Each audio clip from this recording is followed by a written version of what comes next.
നമസ്കാരം. ഞാൻ ദൃശ്യം 3 കണ്ടായിരുന്നു. ആദ്യത്തെ ദിവസം തന്നെ കണ്ടു. ഞാൻ വിചാരിച്ചു അഭിപ്രായം പറയണ്ട. വിചാരിച്ചാൽ പറയണോ വേണ്ടേ എന്നിങ്ങനെ ചിന്തിച്ചിരിക്കുകയായിരുന്നു. ഇപ്പം വിചാരിച്ചു പറയാം. എന്തായാലും ഇറങ്ങിയിട്ടിപ്പോൾ 4-5 ദിവസമായല്ലോ. ആദ്യമേ പറയട്ടെ, എനിക്ക് അത് വർക്കൗട്ടായില്ല.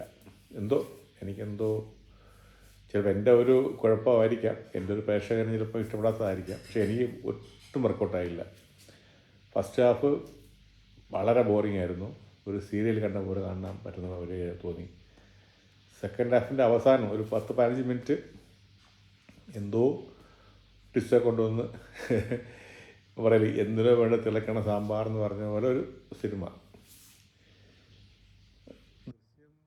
2 കൊണ്ട് മതിയാക്കേണ്ടതായിരുന്നു ഈ ഒരു ഫ്രാഞ്ചൈസി.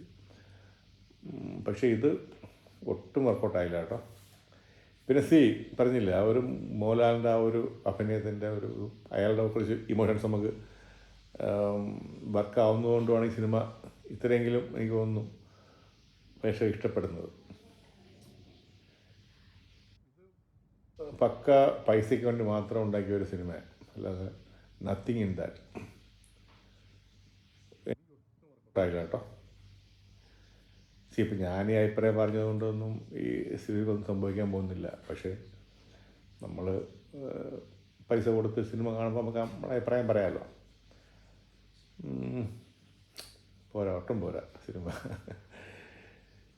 ഫസ്റ്റ് ഹാഫ് ആണെങ്കിൽ നമുക്ക് ഉറങ്ങാം. എനിക്ക് തിയേറ്ററിൽ നിന്ന് ഉറങ്ങണമെന്ന് തോന്നി, അത്രയ്ക്ക് ലാഗായിരുന്നു സിനിമ. സെക്കൻഡ് ഹാഫ് എന്തോ അവസാനം കുറച്ച് എന്തൊക്കെയോ കാട്ടിക്കൂട്ടി സിനിമയാക്കി.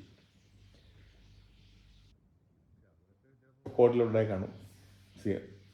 നിങ്ങളെയും പോലെ കുറേ ആൾക്കാരുണ്ടല്ലോ ഈ സിനിമ കാണാൻ വേണ്ടി കാത്തിരിക്കുന്നവർ. അവർ പോയി കണ്ട് പൈസ കൊടുത്തോളും. അല്ലാതെ നമ്മൾ പ്രതീക്ഷിക്കും പോലെ കാത്തിരുന്ന പോലെ ഒരു സിനിമയല്ല ദൃശ്യം 3. ഞാൻ എൻ്റെ അഭിപ്രായം കേൾക്കുന്നത് ചിലപ്പോൾ 5 ഉണ്ടെങ്കിൽ പോലും അവർ നിങ്ങൾ വിചാരിക്കേണ്ട, നിങ്ങൾ എൻ്റെ അഭിപ്രായം കേട്ടിട്ട് കാണാതിരിക്കേണ്ട, നിങ്ങൾ പോയി കാണും, കണ്ടിട്ട് നിങ്ങൾ വിലയിരുത്തൂ. ഞാൻ എൻ്റെ അഭിപ്രായം പറഞ്ഞതാണ്. ദൃശ്യം 1, 2 അല്ല 3. ദൃശ്യം 1 ഈസ് ഒരു സൂപ്പർ മൂവിയായിരുന്നു. ദൃശ്യം 2 ഓക്കെ ആയിരുന്നു. പക്ഷേ ദൃശ്യം 3 എന്നോട് ചോദിച്ചാൽ ഞാൻ പറയും 1 ടൈം വാച്ചോ അല്ല സിനിമ. എന്തോ എനിക്ക് വർക്കൗട്ടായില്ല കേട്ടോ. ശരി, നന്ദി, നമസ്കാരം.